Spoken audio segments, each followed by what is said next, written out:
Washington angle کے ساتھ میں ہوں خاور شمس الحسن اور میں انور اقبال. ویلکم ٹو دا شو. انور صاحب، آج کی کیا خبریں ہیں؟ یہ جو پاکستان میں کچھ ہو رہا ہے اور پاکستان سے ریلیٹڈ کچھ چیزیں واشنگٹن ڈی سی میں ہو رہی ہیں، ذرا جلدی یہ خبریں عوام کو دے دیتے ہیں. شروع واشنگٹن سے کرتے ہیں. جی، واشنگٹن میں دو چیزیں بڑی اہم ہو رہی ہیں. ایک تو ہو رہی ہے IMF پاکستان کی ٹاکس ورچوئل ہو رہی ہیں، یعنی IMF کا ڈیلیگیشن یہاں بیٹھا ہوا ہے، پاکستان کا ڈیلیگیشن اسلام آباد میں بیٹھا ہوا ہے. اور دوسری ہے یہاں ڈیفنس ٹاکس. اچھا، شروع کرتے ہیں ڈیفنس ٹاک سے، پھر بریفلی ہم IMF کا بھی ذکر کر لیں گے. ڈیفنس ٹاک اس لیے کہ میں سمجھتا ہوں، میری جو اپنی اطلاعات ہیں، میں نے بات کی دونوں طرف اور اس کو پھر وہاں بھی اٹھایا، اسٹیٹ ڈپارٹمنٹ کی بریفنگ بھی اٹھایا گیا، اور ان کا جو رسپانس آیا اس سے مجھے یہ لگ رہا ہے کہ یہ ٹاکس بڑی اہم ہے. اب ہمارے ہاں مسئلہ کیا ہوتا ہے کہ ہمارے یہاں ایک عجیب بات ہوئی کہ سوشل میڈیا کی وجہ سے اور ٹی وی چینل کی وجہ سے صرف صحافی نہیں، عوام بھی اب ہیڈ لائنز میں سوچتے ہیں. صحیح. یعنی ڈیفنس ٹاک شروع ہو گئیں، جی، عمران خان کو ڈسکوالیفائی کر دیا جائے گا، پاکستان کی معیشت بیٹھ گئی. نہیں، ایسا نہیں ہوتا. صحیح، ٹاکس ایسے نہیں ہوتی. صحیح ہے. تو اس میں بعض چیزیں عمران خان کے کوالیفائی یا ڈسکوالیفائی ہونے سے بھی زیادہ اہم ہوتی ہیں. مثلا دو ملکوں کے تعلقات اچھے ہوں یا برے ہوں، وہ ایک اسپین میں، ایک حکومت کے اسپین میں بھی طے نہیں ہو جاتے. صحیح ہے. ایک امریکہ 75 سال سے تعلق 75 سال کا تعلق ہے، آگے بھی 75 سال چلے گا انشاءاللہ. تو انشاءاللہ اب اس میں جو گفتگو ہے اس میں میں نے بھی دیکھا کہ خبریں جب آئیں کہ آرمی چیف آ گئے ہیں اور اس کے بعد ایک کئی جنرل آ رہے ہیں اور یہ ہوگا وہ ہوگا. میں نے بھی کہا یار یہ کیا ہو رہا ہے؟ مطلب امریکہ اتنا براہ راست، ایسی کیا سچویشن ہوگی پاکستان میں جس میں امریکہ نے ضرورت محسوس کی کس طرح براہ راست پاکستانی سیاست میں انوالو ہو جائے. اس سے میں انکار نہیں کر رہا کہ امریکہ نے جو گفتگو کی آج اسٹیٹ ڈپارٹمنٹ نے عمران خان کے حوالے سے، اس سے یہ بات واضح ہو گئی کہ وہ عمران خان کو ناپسند کرتے ہیں. آج کی گفتگو جو ہے اس پر انہوں نے ناپسندیدگی کا اظہار کر دیا، لیکن ابھی اتنا مسئلہ قابو سے باہر نہیں ہو گیا کہ اس کے لیے آرمی چیف کو واشنگٹن فلائی کر کے 4-5 جنرل کے ساتھ آنا پڑے. تو سب سے پہلی بات ہے کہ وفد کتنا بڑا ہے. تو اب اس سے اندازہ لگائیں کہ وفد کی کمپوزیشن ہے کہ اس میں چیف آف جنرل اسٹاف ہیں، جو آرمی چیف کے بعد سب سے اہم ہوتے ہیں آرمی چیف کے بعد. اور کس چیز کے انچارج ہوتے ہیں؟ وہ آپ کے جو جنگی منصوبے ہوتے ہیں اور آپ کے انٹیلیجنس دونوں کے انچارج ہوتے ہیں. ٹھیک ہے، وہ آئے ہیں. ساتھ ان کے 2 میجر جنرل ہیں، 2 بریگیڈیئر ہیں، اور اسی رینک کے 2 ایئر فورس اور نیوی کے آفیسر ہیں، اور جو ایڈیشنل سیکرٹری امریکہ، جو فارن آفس میں امریکہ کا سب سے ہائی آفیشیل پاکستانی آفیشیل امریکہ کے لیے، وہ امریکہ ڈیسک کو جو دیکھتے ہیں، مدثر ٹیپو صاحب، وہ بھی آئے ہیں.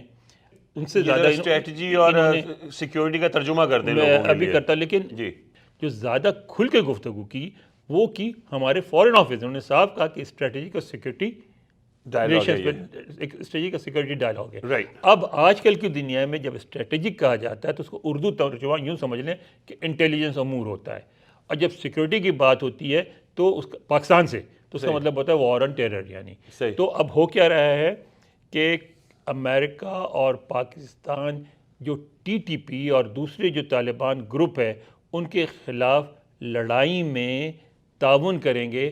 اور اس وقت کوشش یہ ہے کہ پاکستان جو ہے یعنی طالبان کا جو تھریٹ ہے TTP جو حملے کر رہی ہے اندر پاکستان میں، اس کو سیریسلی لے اور دونوں ملک مل کے، امریکہ اور پاکستان مل کے مشترکہ کارروائی کریں. اب مشترکہ کارروائی کیا ہو سکتی ہے؟ تو آج ایک رپورٹ آئی United States Institute of Peace کی. United States Institute of Peace کیا ہے؟ یہ ایک تھنک ٹینک ہے، لیکن عام تھنک ٹینک کی طرح نہیں ہے. یہ باضابطہ اسٹیٹ ڈپارٹمنٹ کا حصہ ہے اور ان کو فائنانس وہاں سے کیا جاتا ہے.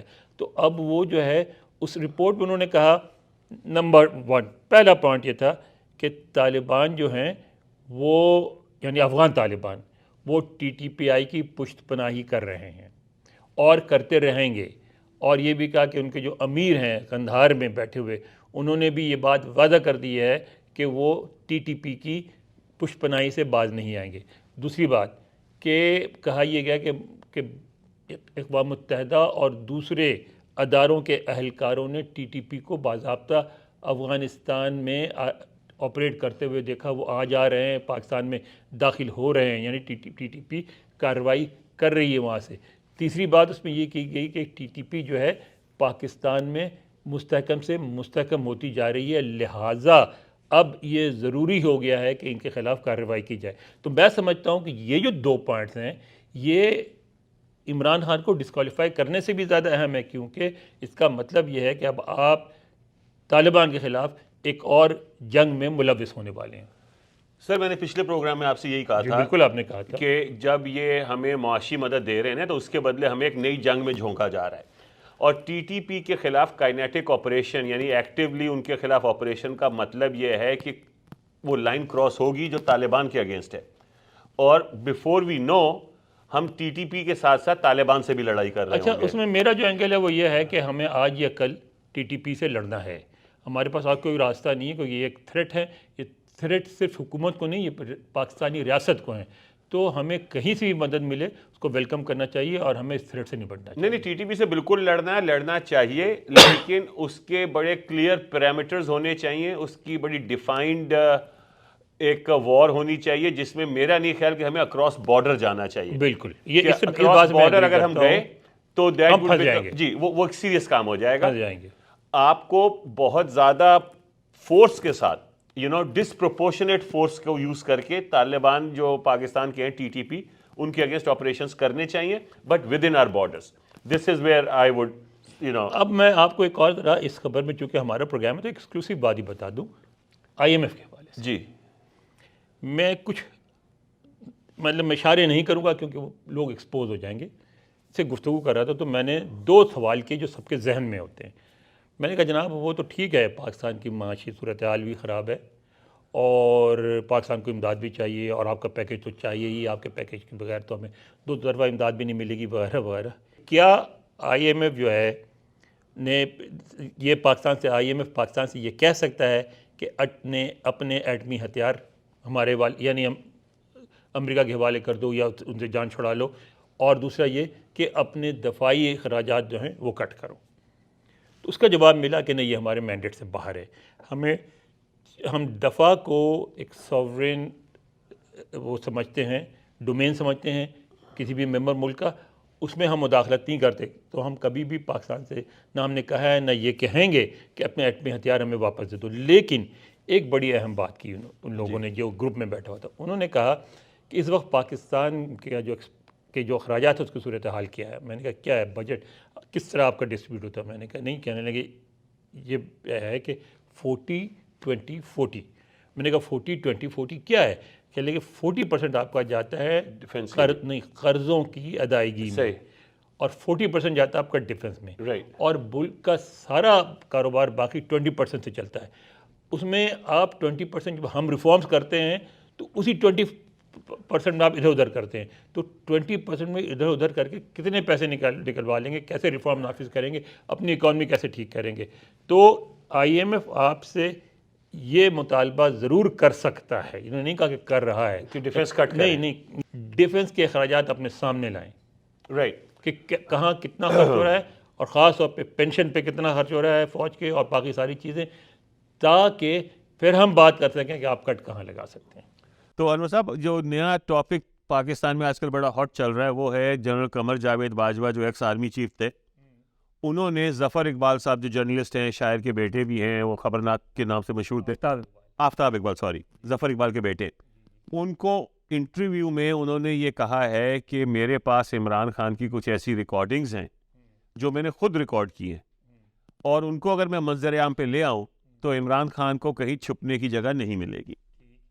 تو وہ ریکارڈنگ کچھ بھی ہو, مطلب ارسپیکٹو کہ ریکارڈنگ کا کانٹینٹ کیا ہے, ان کے بقول کو انہوں نے نواز شریف کے بارے میں کچھ ایسی باتیں کی ہیں. سر میرا تو سوال یہ ہے کہ یہ آرمی چیف جو ہیں یہ کیا ویڈیو آڈیو کی دکان کھول کے بیٹھے ہیں؟ یہ کس لیول پہ لے آئے ہیں یہ آرمی چیف کے عہدے کو کہ وہ پرائم منسٹر کی ریکارڈنگ کر رہے ہیں؟ یعنی میں عمران خان کا بہت بڑا فین نہیں ہوں, نہ باجوہ صاحب کا دشمن ہوں, لیکن مجھے کبھی کبھی لگتا ہے ساری باتوں کو دیکھ کے باجوہ صاحب جو ہے وہ آرمی چیف کے عہدے سے مطمئن نہیں تھے.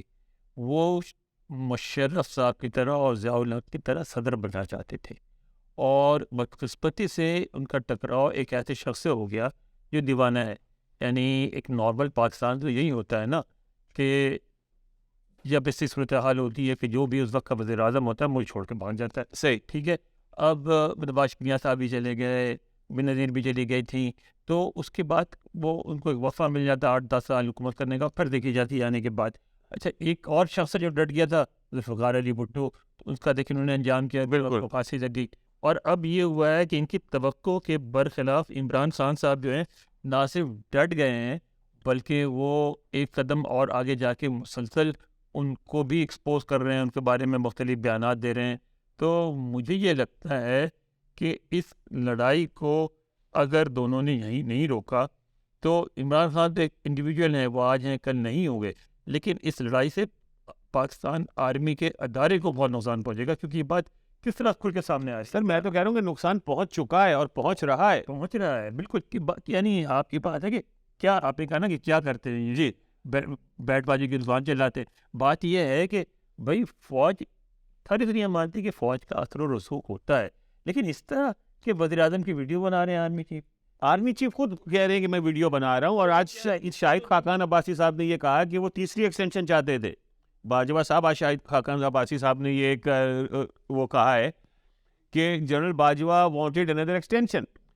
تو اب وہ کہا, انہوں نے کہا کہ جی میں گمنامی کی زندگی میں چلا جاؤں گا, اور پھر وہ بار بار کبھی جاوید چودھری کو بلا رہے ہیں, کبھی وہ یہ آفتاب اقبال کو بلا رہے ہیں, اپنا سائڈ آف دا سٹوری پیش کرنے کی کوشش میں لگے ہوئے ہیں, ناراض ہیں, غصے میں ہیں, ڈیفینسر ہیں. نہیں مطلب کرنا کیا چاہ رہے ہیں بھائی؟ انہوں نے اتنا جو پاکستان کا بیڑا غرق کر دیا, اب اور کیا چاہیے ان کو؟ اپنی سائڈ آف دا سٹوری پیش کریں, لیکن یہ کہنا کہ میں نے ریکارڈ کیا تھا, آپ کو یہ بھی سوچنا چاہیے تھا کہ اب اپنے عہدے کے وقار کو کہاں لے گئے. سر عہدے کا وقار ایک طرف, اس کے بعد یہ ویسے ہی کرائم ہے, یہ پاکستان پینل کوڈ کے اندر اور ساری دنیا میں یہ کرائم ہوتا ہے. میرا خیال ہے مقدمہ چلنا چاہیے, اس پہ مقدمہ چلنا چاہیے. تو میرا پوائنٹ یہ ہے کہ یہ جنرل عاصم منیر اور آرمی کی جو قیادت ہے اس کے لیے اتنی مشکلات پیدا کر رہے ہیں, کتنا وہ ڈیفینڈ کریں گے ان کے ایکشنز کو؟ مطلب ٹھیک ہے کہ آرمی جو ہے وہ ہولی کا ہوا کرتی ہے پاکستان میں, کم سے کم ہوا کرتی تھی, اور ابھی بھی چلے زبانی کلامی ان کو کچھ کہہ دیتے ہیں لوگ, لیکن ان کے خلاف کوئی ایکشن نہیں ہو سکتا. But how long can they continue like this? Pakistan کی مجبوری ہے, ہمیں ایک مضبوط فوج چاہیے, ہمارے حالات ایسے ہیں, لیکن فوج کو بھی تو احساس کرنا چاہیے کہ یار اب یہ 21ویں صدی میں بیٹھے ہوئے ہیں, 21ویں صدی کے بھی 22 سال گزر چکے ہیں, اور اس میں سوشل میڈیا اتنا مستحکم ہو رہا ہے, آرٹیفیشل انٹیلیجنس کہاں سے کہاں آ گئی ہے. نہیں رہ سکتے سر. اور مطلب یہ جو اپنے لیے اس وقت میں سمجھتا ہوں کہ جنرل باجوہ اپنے لیے جو مقام پیدا کر رہے ہیں فوجی جرنیلوں میں, وہ جنرل یحییٰ اور جنرل نیازی کی طرف جا رہے ہیں. مطلب دس از ڈسپیکیبل. مطلب ان کو نہیں کرنا چاہیے, نقصان ہوگا سب کو. سر ڈان اخبار نے آرٹیکل لکھ دیا, ڈان جو کہ بہت احتیاط سے چل رہا ہے, ٹھیک ہے, بہت میانہ روی کے ساتھ چلتا ہے. They were forced to write a scathing article. ٹھیک ہے, وہ موہت گلزار نے بھی اس میں اپنے ویلاگ بس کا ذکر کیا. تو سر یہ مجھے یہ لگتا ہے کہ آرمی کی جو ہائی کمانڈ ہے, جی آرمی کے ہائی کمانڈ کو جی that's what I'm saying کہ آرمی کی ہائی کمانڈ کے پاس اسپیس کم سے کم ہوتی جا رہی ہے. they'll be forced to take an action. and I hope کہ ایک نئی ٹریڈیشن پاکستان میں قائم ہو, جس میں چاہے آپ ایکس آرمی چیف ہو, اگر آپ کچھ کرائمز کا پبلکلی کنفیشن کریں تو قانون حرکت میں آئے اور ان کا ایک ملٹری ٹرائل ہو یا ان کا ایک پبلک کورٹ میں ٹرائل ہو, اینڈ اس مسئلے کو سالو کرنا چاہیے. آئی تھنک یہ آج کا پروگرام آج اس پہ ختم کرتے ہیں. Thank you very much. Thank you for watching.